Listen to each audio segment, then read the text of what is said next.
dissertation title is, hold on, The Role of 21st Century Security Politics and Constitutional Values in the Social Integration of American Muslim Youth in Educational Institutions. Yeah, it takes 2 pages for the title. She also actively volunteers and is engaged with the RFEA Muslim community and has been since she was young. And as I said before, she is raising her 4 children with her husband. And so it's my pleasure to bring to you Mrs. Mona Siddiqui.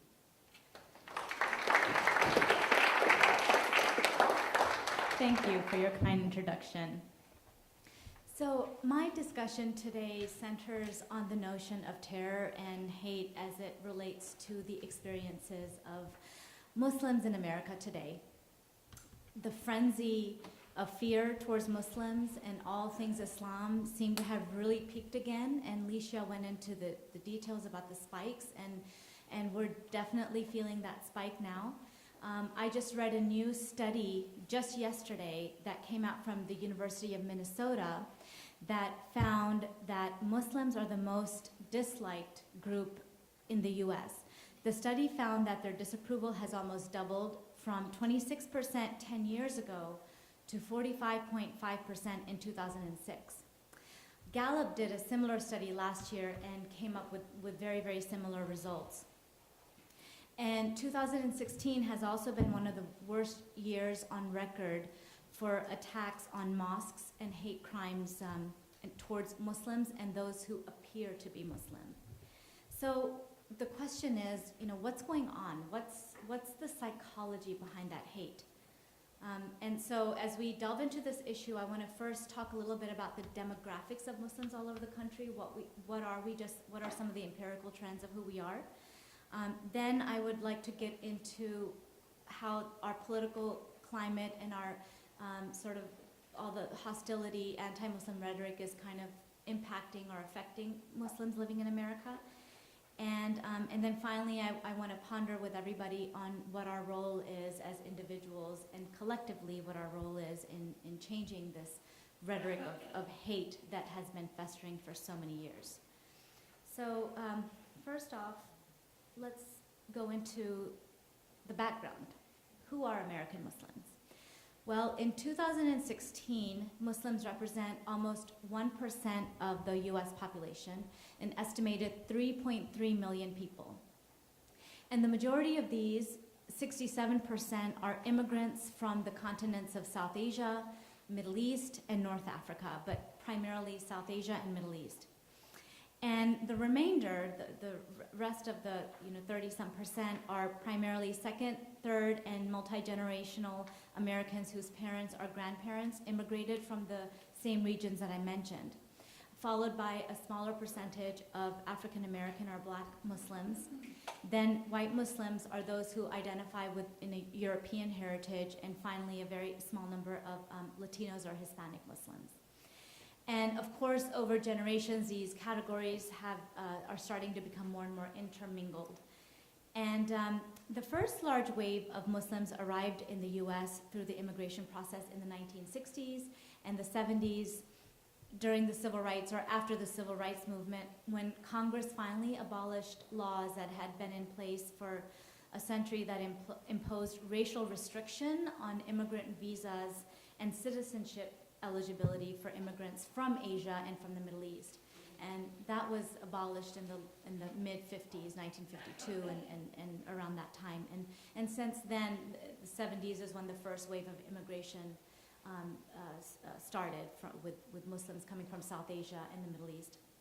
And again, over the last 20 years, there has been a significant increase in the immigration patterns of Muslims from South Asia and the Middle East. And Pew Research has estimated that by 2050, the number of Muslim Americans will double in population. So from 1% will be, it's expected that will be about 2%. And even before 2040, Muslims are estimated to become the second largest religious group in the United States, second to Christians. And so this chart created by Pew here kind of breaks down the Muslims by race in the US. And there's another Pew survey that I recently came across that found some other sort of demographic information. So as a group, Muslims have the second highest level of educational attainment after Jews in this country. The majority are of middle class. 70% lean towards the Democratic Party. 69% say that religion is a very important part of their life. And the vast majority of those reject Islamic extremism. And so I just want to say before we move on that these numbers are empirical trends. It's important to point out that we're not a monolithic group, and we are diverse in terms of our experiences and dispositions. And this is just meant to give you a basic general idea of Muslims in America, demographically anyway. So now that we know more about who we are, how have they been affected by the events of 9/11 and the 15 years of international political turmoil that seems to be just getting more and more complex? And as we all know, since 9/11, we are all of us experiencing an overwhelming sense of fear of the menacing threat of on our security and our sense of safety, not just in the U.S., but it's all over the world. And we have an apprehension of extremist violence committed by Islamist groups asserting anti-Western political ideology. We also have an apprehension about whether there is a compatibility between Western ideals of democracy and Islamic ideology. And these are the fears that we're grappling with all over the world. And in response to that fear, we've seen increasingly restrictive policies emerging in the area of national security, immigration, foreign relations, the Patriot Act, of course, and then many others that have followed. And these policies and regulations have been clearly intended to promote our safety and security, but at the same time, they've really constrained our civil liberties and our freedoms. So many Muslims and those perceived to be Muslims have been disproportionately impacted by a lot of these policies. And they feel that these policies, in effect, are producing an environment where discriminatory treatment has become an acceptable part of our post-9/11 environment. That it's been institutionalized. And in addition to that, there's been an unprecedented amount of discrimination, harassment, and other civil rights violations that Muslims have experienced in all types of settings, in their workplace, in the educational arena, and in the community. So I'd like to share a short clip that I really think captures the mood of Muslims today in the U.S., and I apologize in advance. It's a little, one scene is a little bit graphic, but it's very poignant.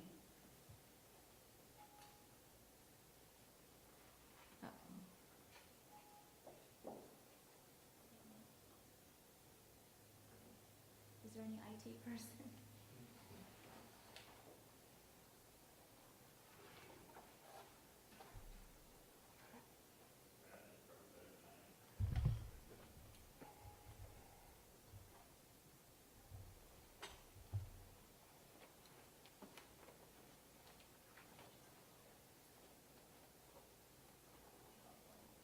No, it's just not playing. It's seriously playing.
Imagine having to hide part of your identity to feel safe.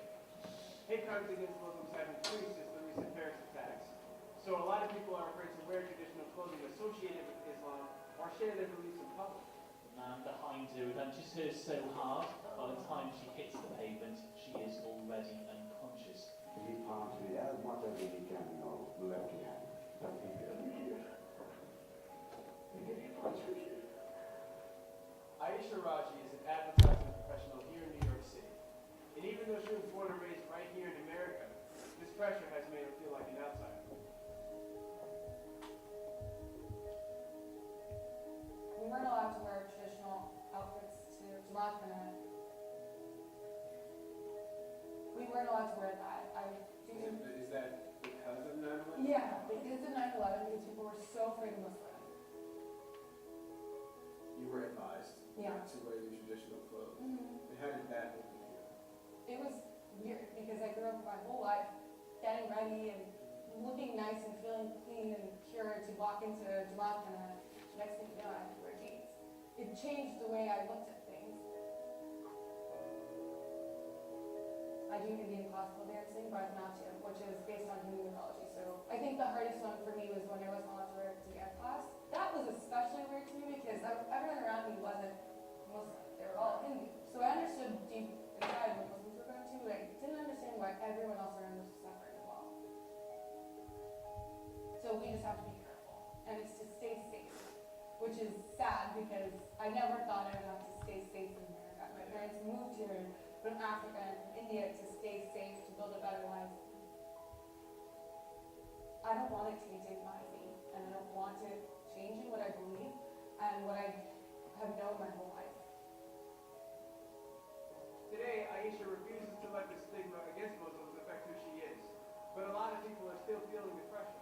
This affects all of us, because when we turn a blind eye to even one American who's afraid to express themselves openly, it's a step towards embracing selective freedom.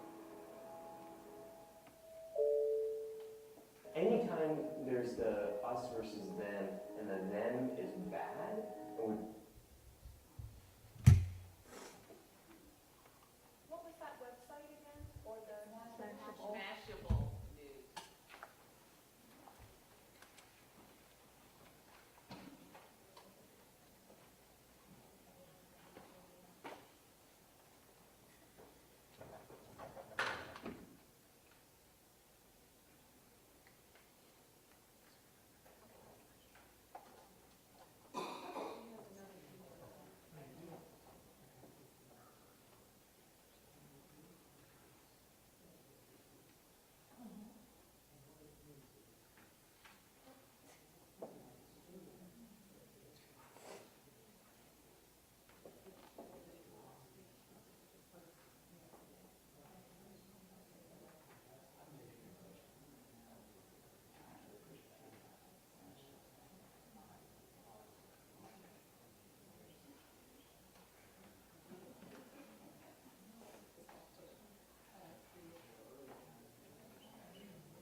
Thank you for your patience. I hate to break the rhythm, but IT issues happen more often than not. So, yeah, so again, I think that was just an example of how this is not just with Muslims, but it's sort of an intersection of your religion, your color, your ethnicity, and just how all these, I guess, things oppress to create Islamophobia, and I want to get into what that means. But the word phobia is defined in the Merriam-Webster dictionary as an exaggerated, usually inexplicable, and illogical fear of a particular object, class of objects, or situation. Scholars have defined Islamophobia as an exaggerated fear, hatred, hostility towards Islam and Muslims that's perpetuated by negative stereotypes resulting in bias, discrimination, and the marginalization and exclusion of Muslims from social, political, and civic life. So since the Paris attacks last year, and then the San Bernardino shooting this year, Islamophobia, this phenomena, has really escalated to an all-time high. And in response to these events, there are many politicians and presidential candidates that have proposed new policies just in this past year that have targeted Muslims as an entire group of 1 million people as a suspect class. And some of these policy proposals include systematic surveillance of mosques, all mosques in the US, deportation of refugees, a ban on all Muslims wishing to travel to the United States, a national registry that tracks all Muslims in the country, selecting immigrants based on their religious affiliation, and then rescinding our commitment to take 10,000 Syrian refugees in the next 5 years. And these proposals, these policy proposals, are meant to be initiatives to protect us from the potential security threats. But are they protecting us, or are they creating a divide among us? And I would argue that these policy proposals made by political leaders, as well as their anti-Muslim rhetoric, has become an acceptable form of microaggression accepted in society. And that gets me into So the definition of microaggression, it's a facet of Islamophobia that's a lot more subtle, but just as insidious. It's subtle in the sense that it doesn't necessarily rise to the level of an illegal act or violence, but it's best defined as daily acts of indignity on the basis of one's minority status. And examples of microaggression include stereotyping assumptions about one's citizenship status, being treated like a perpetual foreigner, assuming that you support terrorism or that you have the radical tendency, or that you're oppressed, racial profiling, of course, by airport security, border patrol, law enforcement, name calling, making assumptions based on core internalized belief system that you may have held since childhood, kind of like a default button, you keep going to that. And then things, core beliefs that are really hard to change. And then, of course, the disparate treatment by people who are in places of authority.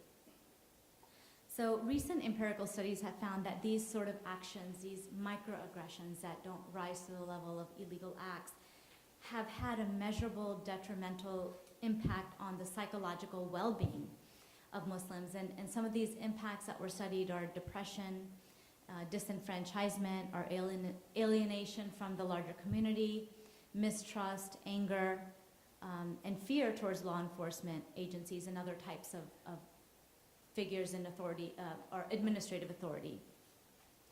And so, it's important to point out that it's not the first time in U.S. history that nativism has divided Americans against each other. Nativism, of course, being the idea that America must protect its citizens from the outside world and from immigrants.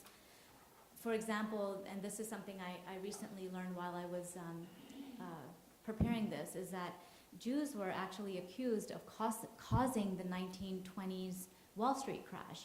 And they were all, as an entire group, they were blamed for it, and that was the sort of the basis behind the movement that opposed granting Jews asylum into the U.S. during that horrible period of time.